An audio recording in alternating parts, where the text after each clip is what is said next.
hey, look, the Seahawks are selling everybody.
This is a great intro, BJ, but I think you're muted.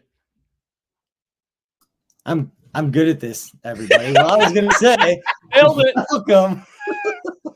Welcome to this first episode of Mock Draft Roundup 1.0. I'm joined by my good friends, Ken Swanson and Maddie Lane. Guys, I was just saying basically to myself, my dog down here, that I wish there was some news in the AFC West that we could use as kind of an icebreaker tonight.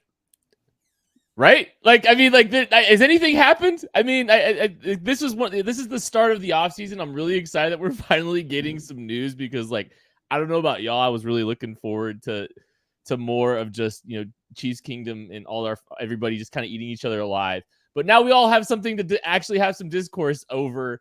And it's Russell Wilson, going to the Denver Broncos now in the division. It's a little bit scary because, like, I mean, that's a good football team, but I mean, also at the same time, Denver goes from having the worst quarterback situation in the AFC West to the third best. So, like, it's just going to be whoever's, supporting cast can be better now, right? Listen, the first 9 weeks in the AFC West are going to be wicked hard because, once week 10 hits, where Russell Wilson's, play usually goes downhill after that mark. But you don't want to play the Broncos in the first, 9-10 weeks of the year. That's a little Russell Wilson joke. It's good. It's a good move. The Broncos now get a quarterback that is capable on any given week of playing as good as Patrick Mahomes. He doesn't do it as consistently, but they can now play up to the standard of Justin Herbert or Patrick Mahomes any given week. That makes them competitors in the AFC West. Like, it's a good move for them. Not fun as a Chiefs fan, but I'm also interested to see the Seattle Seahawks are selling everybody. So, like, who's next? Bobby Wagner's now released. DK Metcalf coming up next. Is he now completely available? What's that look like? Because that team is clearly deciding to go with a full rebuild.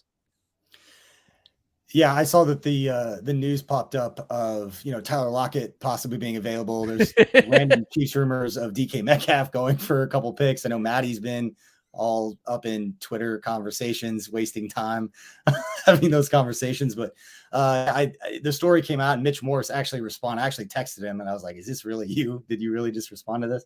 Because there's a story of the Tyler Lockett. So I'm sharing it for anybody who saw it on social, but it's funny that Mitch responded.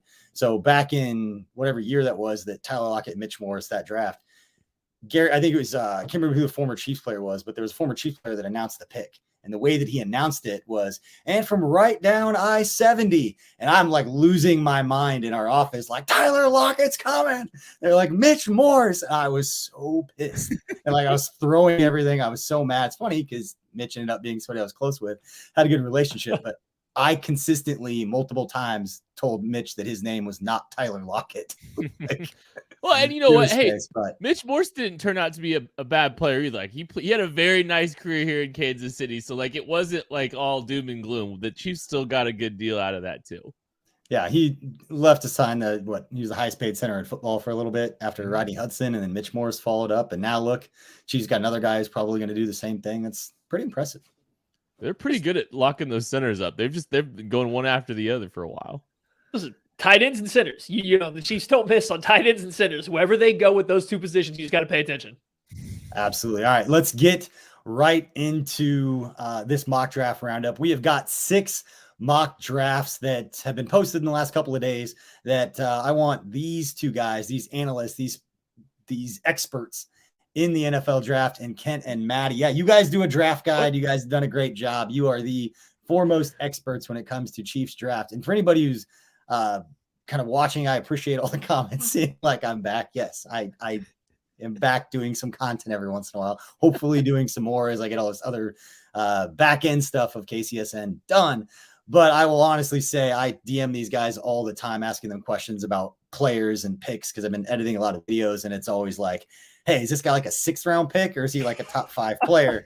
And you're like, it's Aiden Hutchinson. He's pretty good. It's like, oh, okay. Not quite that bad, but I'm excited to get your guys' takes on these. And our trusty producer, Tucker Franklin, behind the screen, behind wherever he's at, is going to bring the highlights of these guys up. So should be a lot of fun. First time we've done a show like this, but hopefully it's a little more interactive. Anybody listening on audio, make sure you come to the YouTube channel, get a chance to check these guys out. But Kent, I want to start with you. And this is a player that I know generated a little buzz because our good friend Matt Miller of ESPN and the draftscout.com, he has been talking about this player on social media, and Matt Miller and Pro Football Focus had the same idea in North Dakota State wide receiver Christian Watson. Let's bring up those highlights. And can you just tell us what makes this guy special? Well, man, he has had an absolutely great pre-draft process. Everything that you've seen to this point with the Senior Bowl. Actually, I think Eric Galco originally invited him to the Shrine Bowl as well. Shout out to Eric for that great eye. And he took over the Senior Bowl, and he had a really good combine performance as well. And I think he's really shown an advanced ability as a route runner that maybe we didn't get to see as much at North Dakota State. So he's really shown. And there was moments where I was watching him like, kind of in his lower half at 2, and he's not as big as Mike Evans, but there were some moments that I was watching him as a route runner doing some things, especially with his lower half, that reminded me of Mike Evans. He's an athletic guy, freak athlete, tall, lanky, that can win at the catch point. He has the speed to run away from guys. There's a lot to like about Christian Watson, and I think he's just scratching the surface. You've seen how he's grown and developed through the pre-draft process. I don't think it's stopping there. And if he came to Kansas City, this is a guy that can play that X-type role. And there's a lot to like about him. Willing blocker too. There's so many good qualities, and he's coming from a program that does it the right way. I really like the makeup of him as well. So I'm really excited about the prospect of a guy like Christian Watson in Kansas City. And I think, Maddie mentioned it yesterday. This is a guy that's, maybe Chiefs fans were talking about him at 62 at one point. Now I think he's played himself beyond that. And so if you want him, you're going to have to get him at 30. Well, the most interesting part for me to Watson is just watching his flexibility. At his height, you can go back and watch him, and especially at the Senior Bowl, just watching the way his ankles, his hips, and his knees just move. He's so much more flexible than most guys that size. So it's crazy to watch him get in and out of breaks when you're talking about a legitimate 6'3", 6'4" receiver, and just how quickly he can do it.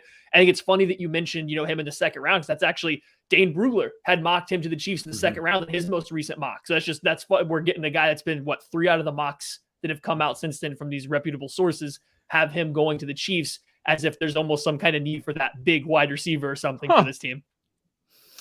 Yeah, and I'm interested because one of the other guys that I've heard the Mike Evans comp of Kent, and I know comps get thrown out and people are comped to everybody, but Drake London has gotten the USC wide receiver. I've seen that comp of Mike Evans as well. So looking for that big body guy. I assume when we do more of these shows, we get closer to the draft, somebody out there is going to start throwing Drake London to the Chiefs, just the natural way that these things go. But the one thing I will say, regardless of whoever they pick, just from being around a little bit, I know it's getting dated then, but the one thing I'll say about any receiver who comes into this offense, you obviously have to have the necessary athleticism, and you kind of want to build your wide receiver room to be like your basketball team. You want those tall power forwards, you want your centers, but you also want your quick guys.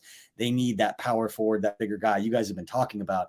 But no matter who it is, the mental acuity that's required to play receiver in Andy Reid's offense is going to be what separates guys. And it's the one thing that's going to make it really hard for evaluators to really get into unless you get access to these guys and you really get to ask them those nerdy questions, because we've talked about it before. Andy Reid they don't call routes. They call concepts for offense. When you go line up, you don't know what your route is until you see where the linebackers, safeties, all of those things for a lot of the plays. Not always the case, but it's, Chris Conley way back in the day said, his offense is a living, breathing thing. And that was the best way that, artistic person could explain this offense. And so it is, there's a lot more mentally on these guys than anyone else. And that's the hardest thing I know for you guys to evaluate, but I know you've got your connections, you dig into this stuff. So I'm excited to hear how Christian Watson answers a lot of those questions as we get closer. And then obviously with the FCS competition. All right, let's move on to the next one. And Maddie, you just brought him up. Dane Brugler, our good friend who's now with The Athletic, been at a few different places. Absolutely love his draft guide as well. But he's got Georgia safety Lewis, I want to say Cine. Is that right? Correct. Woo! Let's go, baby. So what do you like about this pick, Maddie, for Lewis Cine, the Georgia safety? Everything, BJ. This is one of my guys. I started getting real high on him when I watched him last week, and then we get into the combine, and all of a sudden now he's taken over. You're seeing him. I think there's been 3 or 4 mock drafts that have been done this week from guys that work at PFF, Dane Brugler, all these people that are moving him up into the first round, and the Chiefs are just kind of a natural fit. They're most likely looking like they're going to lose Tyrann Mathieu to free agency. So you need that quarterback of the defense. You need someone back there in the secondary to come out and kind of help get everybody on the same page. That's what he did in that Georgia defense. That Georgia defense is loaded with top 10, top 15 picks, but someone had to get them organized, get them on the same page. That was Lewis Cine for them last year. He's communicating all the way through the snap, through the play. Kent and I watched him. If you're part of the KCSN Discord, we watched him on a live film room. He's calling out coverage exchanges midway through the play, having other corners drop off their coverage to take a specific guy, and they end up making plays because of how he sees the field. And then just in case you're worried, he'll come up and deliver a huge hit in the run game. In the national championship game, he flew up, he took Brian Robinson, knocked him flat on his back, and that's a 225-pound back one-on-one with the safety. He'll hit, he can play in coverage, and he's super smart. I think he's a great one-to-one replacement for Tyrann Mathieu. And that's my question, Kent. And I don't know if you want to give a take, or Maddie, if you want to jump in here, but as somebody who hasn't watched a ton of them, and every draft writer out there is going to say he's versatile. Every DB in the draft is going to be versatile. But what does that actually mean to a Chiefs fan who's watching, who doesn't study these guys like you do? I'm one of those people. Is he a Daniel Swanson? Is he, like you said, a Tyrann Mathieu? Just how did they use him, and how much flexibility did he have within their defense? Or is it a projection of, we think he can do different things? Just how did they use him? How does it fit? Where do you see him playing? Maddie, if you want to go, I can go if you want me to. I'll just go real quick. Yeah, I mean, I think he's kind of a hybrid. I don't think he's quite a Dan Sorensen. I don't think he's quite a Tyrann Mathieu, but I think you see a lot of skill sets and a lot of translatable skill sets for this guy. He can play in the box. He can play deep.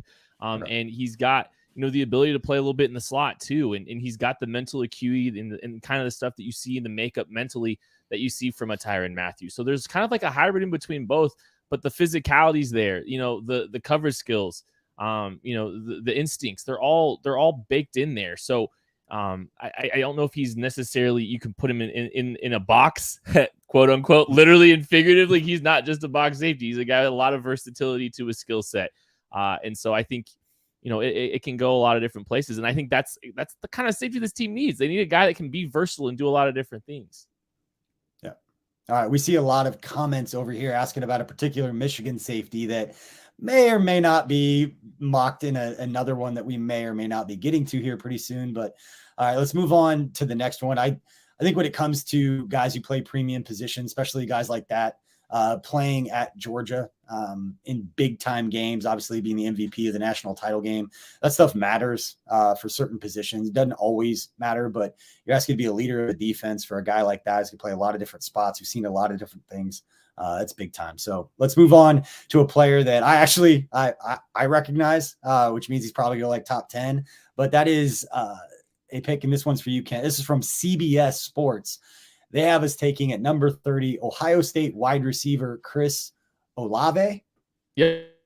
That is Chris Olave. And boy, I'd be you're killing it. You're killing it, BJ. I'd love if Chris Olave found himself in Kansas City. In fact, I think last year, me and Maddie, we mocked Chris Olave to Kansas City at pick 31 before he declared for the, or decided he was going to return.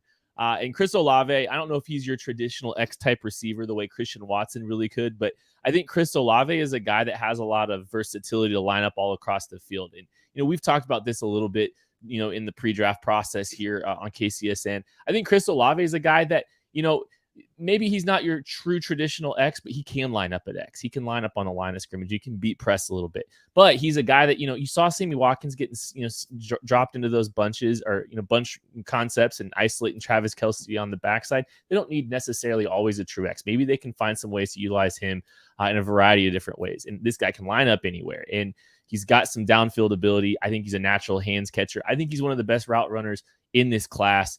And I think he did a lot and to help his draft stock as well, because I think he had a pretty good quality athletic profile. I think maybe sitting right there,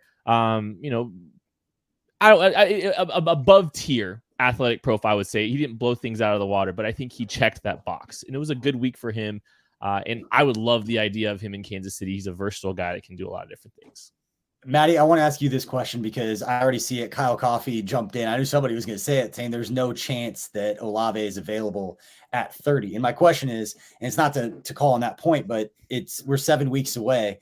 And by the time we get to the draft, there's going to be 87 guys that are guaranteed to go in the top 25. That just happens every year. So if Olave were to drop, what would be the reason why you think that would happen?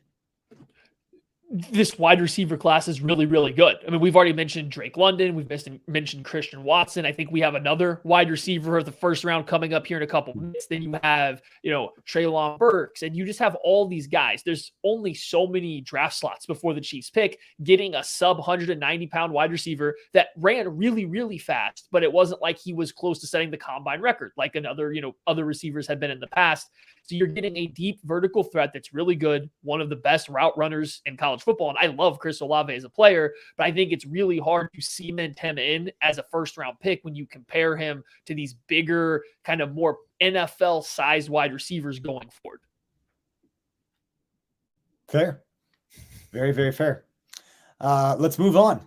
Maddie, via The Ringer, the only defensive tackle projected in these 6 mock drafts right now, Texas A&M defensive tackle DeMarvin Leal.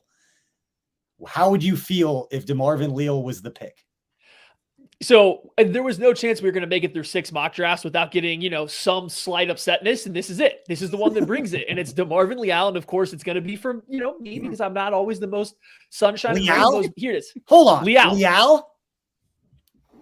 Yep. Yeah. The one I got cocky about. Go ahead. So, anywho, DeMarvin Leal, here's the thing. He shows up to the combine at 283 pounds, which isn't bad, but how many 280-pound defensive tackles make it in the NFL? There's one, and his name's Aaron Donald. And just predicting somebody to be Aaron Donald is a losing formula, no matter who you are. And then you go through and start looking at all of his testing. A 5-second flat 40-yard dash at that weight, didn't get over 30 yards in the vertical jump. His broad jump was under 9 feet. Like, it's just not a super explosive athletic profile while being undersized at 283 pounds. And then sometimes this last year, they played him out on the edge. He literally got run off the field by Alabama because they just ran at him over and over again when he's playing edge. He just doesn't have the athleticism to run up the arc. He's not going to be able to play inside, full down, so as a 3-tech. So you look at the Chiefs, at defensive tackle, they need somebody that can play next to Chris Jones, eat up space, and be a run stopper. That's not Leal. At defensive end, they need these big, long, strong guys that can rush up the arc, but Leal looked really bad when he was forced to rush up the outside this last year. So here's a guy that was penciled in as a top 10 pick if you look at preseason mock drafts. Now, I think you're looking at a guy that might be fighting to go in the top 50 just because he's not super athletic. He has that tweener body type, and I just don't see a clear path to where he fits for this Chiefs team. Yeah, it was kind of an interesting one for me. Candidly, I think this was my least favorite idea for the Chiefs, and like kind of what you talked about. I am not going to compare this man to Breland Speaks because he is a better football player. But when you think about the body type, you think about the tweener nature that he has and some of the stiffness through his frame. Breland Speaks was in the 280s at the NFL Combine as well, and he tested linearly a little bit better, but. I just think this is going to be a difficult kind of fit to add to the Chiefs because, the Chiefs don't mind a little rigidity through your frame as a big, powerful defensive end. But I think there's other guys that maybe are a little bit lighter that can actually play as an edge in Steve Spagnuolo's scheme. And inside, you're right, Maddie. Like, I think that he's going to get kind of thrown around, and he's not the perfect fit for what this Chiefs team does, especially since they've already got Chris Jones in there. Maybe doesn't typically fit what Steve Spagnuolo has done along the interior. You're getting lighter there. And I think the Chiefs are going to go the opposite if they're going and investing early on an interior defensive lineman. So I don't love the fit for him in this scheme. And I don't love the player either. Like, it's not my favorite pick. I mean, I say all that. He's still, yeah, you're right, Matt. He's probably going top 50. So it's not like he's a bad football player. It's just not my cup of tea at 30.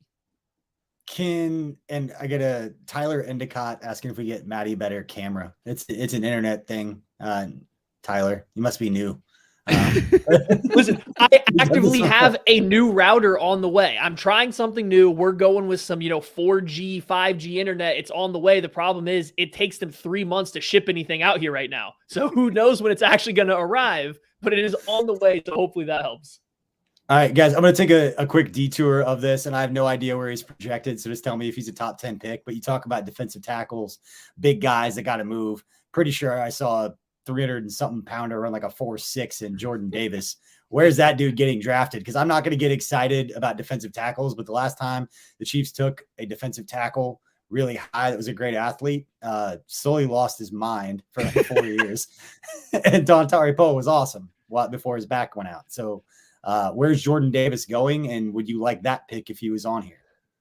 So guys that are Jordan Davis's size that test not as good as he did, but almost as good, they always go top 12. That's where if you're that weight and you test that well, you go top 12. He was already in the first round conversation before he came out and tested like a healthy, almost more athletic Dontari Poe. I would be shocked if he gets out of the top 20 at this point in time. Look, he made Dontari Poe look slow. Like, I mean, he out tested Dontari Poe somehow at like the same size. It's bonkers. And like there's good tape out there too. I saw a tweet that said he has opted out of the NFL to join the Avengers. And I was just like, all right, that's pretty good. Like Jordan Davis will not be in the NFL. Hey, it's good to have Thanos on your side. All right, we've got a couple of people responding to the rumors out there, and we take another side detour here. We got some time about DK Metcalf, the 30th pick, a third rounder. I'm on the same side as you guys, and we can send this to freezing cold takes right after it happens. But giving up 3 assets and paying someone is like a triple down, and I just don't see in this draft with this kind of talent that everybody is saying, with multiple receivers available in free agency. I know Godwin, Mike Williams got his deal. There's still going to be guys who are available.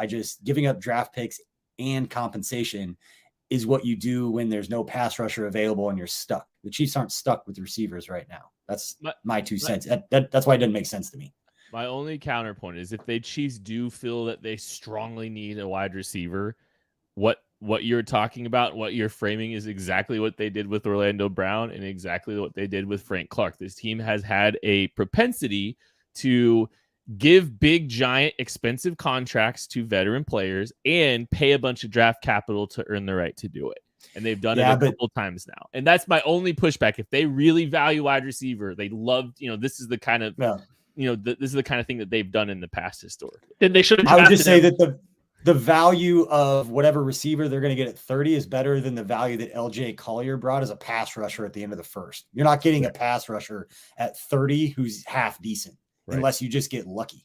Well, and that'd be my pushback to Kent is I think when they made these trades before, they didn't have as many holes as the roster currently has now. You were specifically filling one of your main 1 or 2 holes, and you just had auxiliary gaps you had to fill in. So you could do that with day 2 picks. You could do that with mid-tier free agencies. Right now, this team is missing multiple starters at impact positions on both sides of the ball. I feel like it's really hard to justify 2 top 100 picks in which you're going to have to start paying him like a wide receiver 1 starting next season if you go ahead and make that move. Now, you want to remove that 3rd round pick, just a first rounder, or you work out something else. Like, you can come to the table with that because he's really good. But 2 picks plus having to pay him, that's a steep price. And I have no problem with the 1 pick. Yeah, I'm not. Pay him. Yeah, fine. You're gonna pay him anyway. And even if they give up 2 picks, like give the other side of it, I'm going to be like, from a value roster composition, like one side of my brain's going to be like, ooh, that's value. I don't know. And then like the side of my brain that gets to sit and watch the game with you guys is going to be like, holy cow, like we are not going to be stopped. Like I will be hyped if that ends up happening, but at the same time be like, I don't know if that was a great idea. They'd have Josh Gordon and then also Josh Gordon at the same time. Yeah, and let the record show. I'm not pro this trade. If that is a rumor that comes out, like I tend to kind of lean on your side of you. This is kind of the stance that we've taken, or I've taken a lot. Is I really like my draft capital. But that's just kind of the logic. Like the explanation is like, if Brett Veach does something like that, like I don't think it's entirely out of character for him to do it. Even though to your guys' point, positional value that they've had and that they've done to make those moves, I wouldn't be surprised if they give a first and a third for an edge rusher again this year. I'll just say that too. Like I wouldn't be if it's a different name, it's a different position. Like I could see them doing that. I don't know. I mean, it just depends on who's actually available. You know, it's no. Give us a name. You said it. You got to give us a name now. I don't know. Danielle Hunter. Danielle Hunter's probably the most likely. I don't deal with the medicals, but yeah. Do we think Danielle Hunter gets a first and a third? Like, do we think he nets a first and a third? I don't know. A couple of years ago, it'd be more than that, but now you're coming off the back injury. Nobody ever had a bad back, so I don't know. That's the only guy I know of that has been flirted with in the trade market at defensive end. Yeah, it's not a trade because I think he's a free agent, and you guys correct me if I'm wrong, but somebody threw out the name Chandler Jones the other day. Do you know how old he is? 32? I thought he was like 31. 32? I thought he was like 35. Like you guys are right. He was like 32, but he's like top 10 in NFL history in sacks. Like quietly has been one of the best pass rushers in the NFL over a decade, or whatever it's been. But yeah, he's a lot younger than I thought as far. But as soon as you start that answer with 30, Brett Veach is already getting out of Walker though. So like we know that's not happening. Yeah, multi-year deal. 1 year only deal. One guy. Only one guy over the age of 30 has gotten a multi-year deal with the Chiefs, and his name is Joe Thuney. Kent. So let's move on to Kent's next guy, Daniel Jeremiah. Fun fact: when Daniel Jeremiah watches tape, he listens to Motown music. Didn't know you were going to catch that nugget in here, did you? I'm doing that. Daniel Jeremiah. I know he told me that once, and I was like, "Ooh, that's pretty good." Daniel Jeremiah has the Chiefs selecting chat room favorite Michigan safety Dax Hill. Not a lot of highlights of Dax, but Kent, give me your take. I mean, if you're talking about, the closest thing to a Tyrann Mathieu replacement, you're probably looking at Dax Hill. He's a guy that can play all over the field. The versatility is undeniable. Good blitzer, good in the slot, can play single high, can play free, but good instincts, good football character, willing tackler, willing participant in the run game. There's a lot to like about this guy. I think he's a good fit if you're looking to truly replace Tyrann Mathieu. It's the closest thing you're going to get in this draft. And if he's there at 30, that's good value too. My only concern with Dax Hill is how you build out that safety room now. You still desperately need a third safety that is going to be an impact player versus the run. Like you're going from Juan Thornhill and Tyrann Mathieu versus the run, and those two as a pair were average on a good week versus the run. I don't know if you're getting any better by adding Dax Hill to that group, and I just wonder if that's something the Chiefs do want, knowing Steve Spagnuolo's desire to have good run defense no matter what. I mean, he went from Landon Collins to Tyrann Mathieu and Juan Thornhill versus the run. Like that's a big drop off. I just wonder if you see them try to improve there. And I don't know if Dax Hill does that, but if you're looking for a new slot defender, if you want to put L'Jarius Sneed outside corner where he might even be better than he is in the slot, Dax Hill's the perfect guy because you're going to get a day one good nickel slot defender with him. That's all he did at Michigan against everybody. Like he's really good in that role. He can play deep. He can play, shallow zones. Like I get the appeal. Just I wonder about that pairing with Juan Thornhill. I do have one question here. Landon Collins is getting likely released here in the next week or so. If it's Landon Collins, Dax Hill, Juan Thornhill as your safeties, Maddie, how do you feel about that now? Yeah, you fixed my one qualm. I mean, you did. You fixed the issue I have. You not only do you get Landon Collins, who can come in, should know most of Steve Spagnuolo's system. He was an all-pro in that system, so he can come in and replace the leadership or at least the play calling aspect that you lose with Tyrann Mathieu. You get another young safety to play in the slot to be your future. Like it all makes sense. It all starts to align if you do go that route. You guys should read this. Pay Tyrann Mathieu, but whatever. Yeah. It doesn't feel like how old is Tyrann Mathieu, BJ? Is he almost 30? Older than they pay guys for. I was just curious. I know. Yeah. I don't know, man. I understand it. Doesn't mean I have to like it. But anyway, I got to ask you guys. So you guys have known in the past when we talked through draft stuff, going a few years back, the Justin Evans, the Jonathan Abrams is a bad example. Those kinds of safeties I like. Like who in this draft is the downhill thumper tone setting dude? Who's that guy? I don't know if there's a significant one that's jumping to my mind. Nick Cross out of Maryland probably has the best frame for it. He's super explosive. He's about 212 pounds, but it just like all muscle. So he's getting in that realm. So he's probably one of the better downhill guys. Lewis Cine, I mean, despite being listed at 6'2", 200 pounds, he'll come up and hit any running back, no matter what size, right in the hole. So like he's another guy that will hit. But I don't know if there is, at least that I've got to yet, just a 210 plus pound just run plugger at the safety position. I don't know if Kent's seen one yet. No, and it's kind of interesting because like you're seeing like a lot of these safeties are operating lighter, and you're seeing like even I look at like the running back room. There's not a ton of these 225 pound bruising running backs either. It's just kind of weird. Like some of the body types that we're seeing, there's not a lot of the backs I've really been surprised are light. Safeties are kind of same thing. I'm surprised at how light some of these safeties are. Maybe this is just how the game is kind of starting to evolve a little bit more. You're seeing less of the thumper, true box type guys. You go into a little bit more versatility across the board. I think you both just said that we have a class full of safeties who make business decisions, is how I took it. No, it's not the thumpers. It's not, it's not your thumper only guys. Like they're coverage players that are willing to hit. There's a difference. See, it's funny. Jordan Battle went back to Bama. I don't care if my safeties can cover on them to hit, and my quarterbacks, I don't care if they can throw 20 yards as long as they're accurate. So. Cooper Rush. The guy you missed, Jordan Battle, went back to Alabama. That was your guy. Jordan Battle's going to be your guy next year, BJ. He just decided to go back to Bama this year. But yeah, that's what you're talking about. Yeah, I want that shit talking safety who just comes up and hits you. Like, that's what I want. All right. Maybe Jonathan Abrams available for a trade. Please no. That guy. I'm okay. We stood on the field where that guy got mossed, and it was great. And you guys knew when we were there, you're like, this is where he got mossed. And I was like, too small. Remember it. Remember it. That was when I was refusing to drink water with a Raiders logo on it. Anyway, I can vouch for that. I'm not going to apologize for it. All right, Maddie, last one. Let's go Bleacher Report. Ohio State wide receiver, not Chris Olave, his teammate, Garrett Wilson. How would you feel about this pick?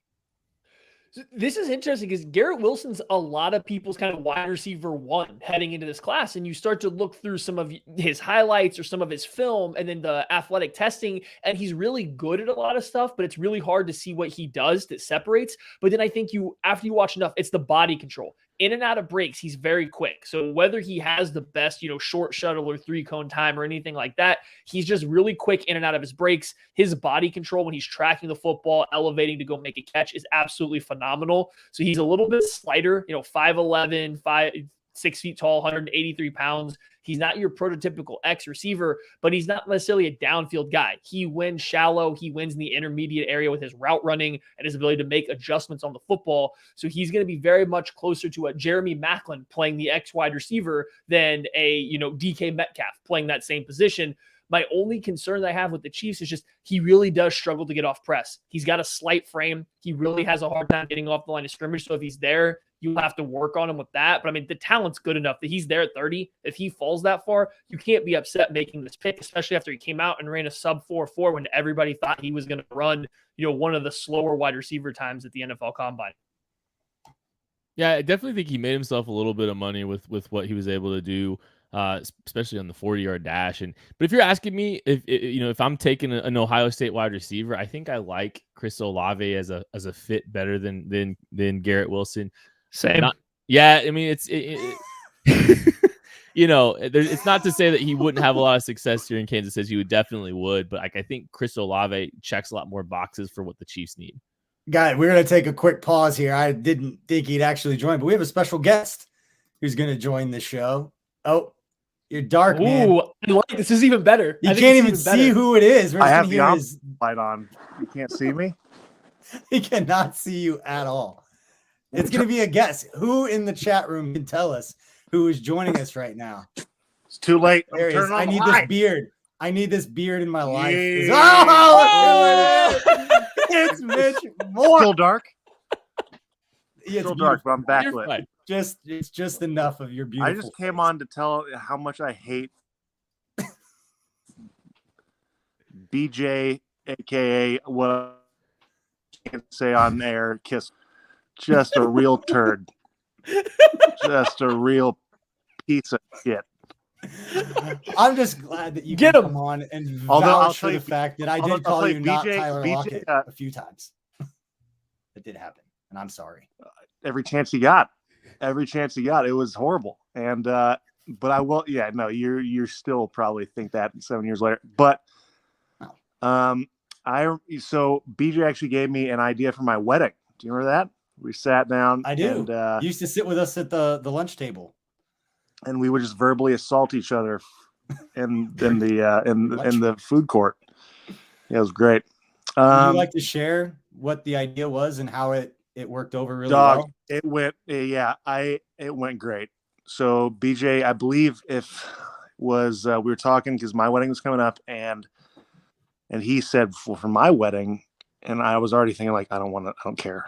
BJ, I don't care. But he like everything BJ says, I'm like, I'm gonna pretend like I like what he's saying because I guess we're friends. But this was actually cool. What he said, it was you got the whole wedding party right after the ceremony, and you took them to a liquor store. Yep. And if I remember correctly, I don't know if it was 5 minutes or 10 minutes, right? You got 5. You said 5 minutes. You can pick out one bottle of booze. And did you give a price range, a price parameter? Is that right? Was it, or was it just any bottle? Wow, you really like your. Yeah, we were going to take all the photos after the wedding, and the wedding party had to sit in the bus. So we stopped by a liquor store and said, everybody got 5 minutes to go pick your bottle that you can drink while we're out taking photos. Totally. And so everybody got to get their own bottle. Yeah, but you couldn't pick like Dom Perignon, right? Well, not at my big baller wedding. Wow, dude, your friends were drinking like kings, huh? Well, so we gave ours. So then, dude, what that did was it made a really fun game. So we were doing the same thing, and we surprised them. We gave each couple a bag with their name on it. And if you were a couple, you had to work together. If you were by yourself, it was way easier. But it was like we used it as a team building, a couple building activity. Whereas you had $100 limit, and you could buy only one bottle. So you couldn't buy like $100 worth of beer. You can have one bottle. And dude, it was mayhem. It was awesome. It was awesome. And my dad drove because you weren't allowed to have glass on the bus. So my dad drove it back, and they had it waiting in their rooms. But I remember Larry Laurent had bought this wine, and but he snuck it on the bus, and we're just taking it. We're just hammered. And Larry, dude, that was super fun. But I remember you gave me that idea, and we have some great photos from it. It was really cool. I'll show you one day. That's awesome. I would love to hear that, and I hope you're well, my friend. I'm great, dude. I'm great. All jokes aside, you look like a snack as always. Looking slim, dude. I stopped eating sugar for a Look at that jawline. I'm telling you, I can tell. Golly. Do you remember what I texted you after you signed your deal with the Bills? What was the one thing I said? Something about me being fat. Yeah, I said don't get too fat while you're there. Yeah, and unfortunately, and you said no promises. No promises. And if I remember right, you gained a little bit of weight. I did. I gained a lot of weight. But look at you. Look at you now. You're like you can be on like a Slim Fast commercial or like all those Hydroxycut commercials. You look good. They still do those. All right. I don't think anybody wants to hear this, but all right, man, I appreciate you joining. I was half joking when you said, thanks for not wanting me originally. And I can't repeat here on this family friendly show. No. Oh, it's family friendly. Maybe vaguely, because I busted out a potty word for taking a dump earlier. You're fine. All right, cool. You can edit that out. You guys are high budget. Oh, check out the All Juice Team shirt. I was wearing mine earlier today. That's the stuff, man. RIP to the legend. All Juice forever, awesome. Man. I always think about him this time of year. And I know you guys are probably talking logistics and all sorts of stuff. So busy. Bounce out of here. Unless you guys got questions, I'll just leave here soon, dude. All right. But, Well, yeah, I'm sure we get some questions, but not probably that you're going to answer right now. So we're just going to what do you got? What do you got? I'll give you one each. What do you got? All right, Kent, you got a question? Mine's going to be ridiculous. No, it's just it can be about anything. Anything. It doesn't have to be about football. Ooh. AMA. Yeah. Let's go. In fact, football questions are not prohibited. Yeah, go. I just want to know, did you have a feeling that the Chiefs were going to take you, or was it like kind of out of the blue? Oh, totally out of the blue. I mean, you do those combine interviews, and you're just so like there's so many. It's the combine. You're just this one big caffeine intake, and you interview with all these teams. And I had no idea until the day of. It was wild, dude. Yeah, it was a good day. It was cool. I remember that. Yeah, so I still have a video of me getting drafted, and yeah, so much profanity. Oh my gosh, which is something I wish, in hindsight, I wish I had been like more in the moment and not profane, because I want to show my kids one day, and there's no way in hell. It's wild. But no, I had no idea, dude. So that good question. That was cool. All right, I got one, and it's football adjacent, so I think it'll be okay. What's your least favorite city to go on the road and play a game in? Oh man, dude, you're gonna get me in trouble. Okay, but I'll say this because of the fans are so intense, right? Yeah. I'll say this in the best way. I really don't enjoy playing New England because their fans are fanatics. It's a cool environment to play in. It's very hostile. It's everything you'd want from a home team, but and they're just unforgiving and relentless, and it's just a cool place. Foxborough is a cool place to play ball, and so that would be the answer. I mean, right. BJ, you better lay on the juice, or I'm going to leave this so fast. I'm just going to ask an honest, I'm just genuinely curious. Like, what do you miss most about Kansas City? You can't say. Well, I still live here.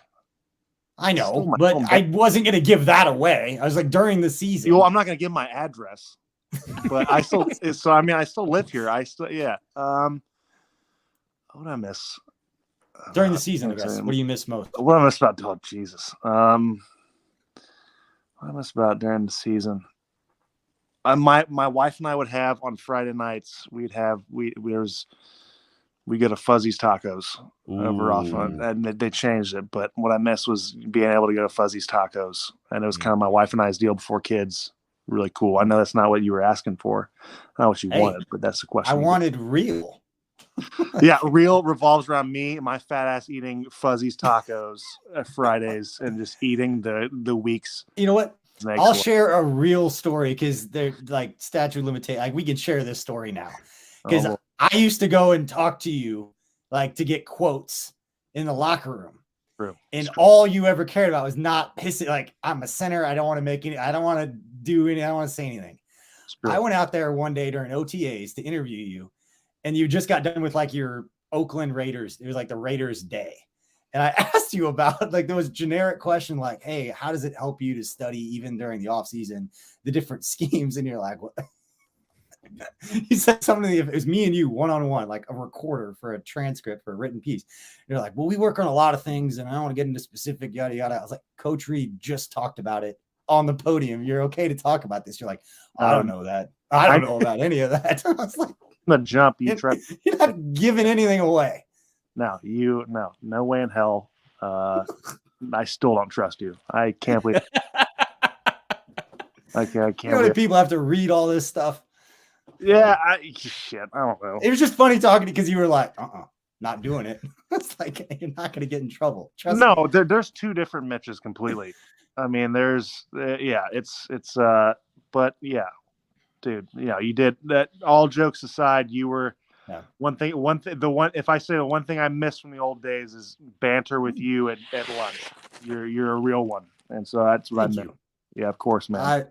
I miss it as well. That's why I try not to bug you during the season. But hope you, Caitlin, everybody in the fam is honestly, if you text me, I'm just gonna send you pictures of my nipples, and you'll get weird text messages that'll drive you either closer or away. Just don't threaten me with a good time. I'll text you a lot more, Mitch. There you go. All right, dude. All right. Sorry for busting your chops. I will talk to you guys later, and See ya. All right. Not Tyler Lockett joins us. Thank you so much. Don't let this man bully you. Don't let him do it. I mean, he's a good man, but he's one of those guys that's like you have, and then he gets in a group, and you're like, you're different around other people. It's when it's one-on-one setting, it's super nice, genuine. And then when he gets around people, he's absolute just an absolute sore of a person. So I can't wait till we do this again. I can't wait. Actually, pick rocks. I'm gonna give your address out, is what I'm gonna do. So we're all gonna go party at Mitch's. All right. Come on. We're gonna finish up our show, Mitch. Yeah. Appreciate it. I'm trying to be legit now. All right. See if we got. All right, see you, man.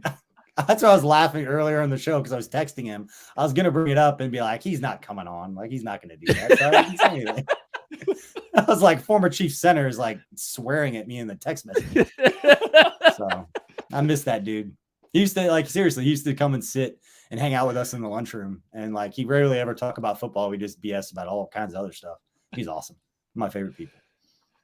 That was fun. That was great. I did not expect that at all, because you didn't tell us in any way, shape, or form. So I just saw a bald head starting to form in the darkness, and I thought Craig Stout was joining us. That's what I thought at first. I thought Craig was coming in, but then I'll tell Craig this when I see him next. Yo, your beard is not near as good as Mitch's, so you got some work to do. You got a lot of work to do, Craig. I didn't even tell Tucker. So Tucker didn't even know who was in the room. I heard it because I was listening for the sound of coming into the green room. And as soon as I heard it, I was like, oh, did he actually come? That was awesome. Oh my God. That was incredible, man. You never know what's gonna happen when you hang out with BJ. I'm just saying, this is true. Very true. No, this is very true. You hang out with Kent and Craig and I, it's pretty simple what's going to happen. It's very straightforward. It's fun, but you know what's going to happen. And BJ gets into the mix, and things can just go anywhere. Our name drop is we hang out with Bearcat, and BJ's name drop is hey, we're gonna just throw Mitch Morse on the show real quick. Why not? He's texting now, man. He's awesome. One of the best people. There are very few people when they get deals elsewhere. And this is all kidding aside. He signed that deal to be the highest paid center. I was nothing but happy for him. And so that was awesome to see that. Great family, just absolutely awesome. And I joke with him about being always careful around me and saying what he'd say around coach, but it's real. And it's what you see what those guys care about. They don't care about talking to media or what's printed. They care about being good for their teammates and going out and playing. It's not cliche. That's how they are. And it's how they are, whether I had a mic in their face or off to the side. So it's great to see guys like that not only continue to have success. I wasn't going to bring up the Buffalo game to him. I thought about it, but I was like, we all thought about it. Let's be honest. They put too much into this to make jokes about things that they do for their life's work. At least until he comes back the next time. Yeah, exactly. Wait for it the next time. Maybe prep him hey, I might kind of dig at you a little bit on this. But no, anyway, that was awesome. So let's wrap this mock draft show up. We'll do a couple more of these as we get closer to the draft. You don't need to do it every week, because a lot of the mocks will not change. But as the players start to change, we get through free agency. Chiefs will sign some people. They've got some money to play around with. I know these two guys will continue to pump out content to give you guys, perspective and analysis and all that good stuff of how these guys could fit and what all the different situations entail. And obviously Craig Stout is a huge part of that as well. So we appreciate everybody who's continuing to support us, whether you're watching on YouTube or listening on the audio. We appreciate you subscribing, being a part of what we have going on. I got more cool content. I'm actually going to catch up with Matt Miller, mentioned him earlier, from ESPN. I'm going to talk with him tomorrow on Outside the Trenches and get a little combine recap, get some stories and what he's been hearing from what went down at the combine this year. So that should be cool. And what else do you guys have coming up this week? I talked about Landon Collins. You'll see some more stuff on the KCSN Substack if you're a paid subscriber. There's a link in the video. If you're watching, there's 100 some of you watching right now. Go click the draftguide.gumroad link. You can get the KCSN draft guide. You can get 6 months of the KCSN premium content on the Substack, access to the Discord, all kinds of good stuff for $24.99 if you click that link down there right now. If you've subscribed, make sure you pop over into the KCSN Discord. We do a lot of live film room watches once a week. We're trying to do right now during the off season. So we'll get that set up for sometime later this week or this weekend, and we'll watch a draft prospect. And tomorrow on the KC Laboratory, I think we're getting ready for free agency. Like BJ said, the Chiefs will probably spend a little bit of cash some point in time during free agency. So tomorrow, that's what we're spending the entire time talking about on the KC Lab tomorrow. So make sure you tune in for that. Awesome stuff, guys. I'm excited to hear all of that and continue to educate myself with what you have going on. And I guess I can't announce this. We'll put something on social, but KC Sports Network has reached a future extension and an agreement long-term with Holiday Distillery and 360 Vodka. Ooh. So, yeah, didn't think you guys were going to hear that on this show either, but a lot of cool business stuff going. They don't even know all this stuff. I've been working. But there's a lot of cool stuff going on, a lot of cool things that we're going to be able to do as we open all this up, obviously with the highlights and different cool stuff and different ways we're going to leverage all that. A lot of cool content. Yeah, I'm excited. I'm excited to share what we've been working on, obviously with you guys too, and with the masses and everybody who's listening. Maybe I should tell you guys first. It's okay. We can turn off the live and you can tell us all about it. Tuesday night news dump at 10:20. 9:20 for the rest of us, Maddie. So good thing it got late. Your internet cleared up pretty nicely. You're looking nice and crispy here for the last 2 minutes. It was the videos. It was the highlight videos. Every time they popped on, you guys all turned to robots. Every single time. As soon as the highlight popped up, everybody went robot. Noted. Love it. Well, everybody who's stuck with us through this and stuck through the Mitch interview, that was awesome. But we appreciate in all seriousness, we appreciate your support for what we have going on here at KC Sports Network. A little different than everything that's out there. And we know there's a lot of a lot of great places that you can be updated on Kansas City sports. And we're just trying to be another one of those options for you. And if you hadn't had a chance to go check out our Royals content on our Royals channel with Royals Farm Report, One Royal Way, Alex, Josh, and Joel do a great job on the Royal stuff. And we've got the KU channel and we've got the K-State channel. We got a lot of stuff, a little bit of everything for everyone in this market. And we've got some more shows that will be announced here pretty soon, but we appreciate your support. And Kent, you can take us home. Bye. I just wanted to do that. See you guys.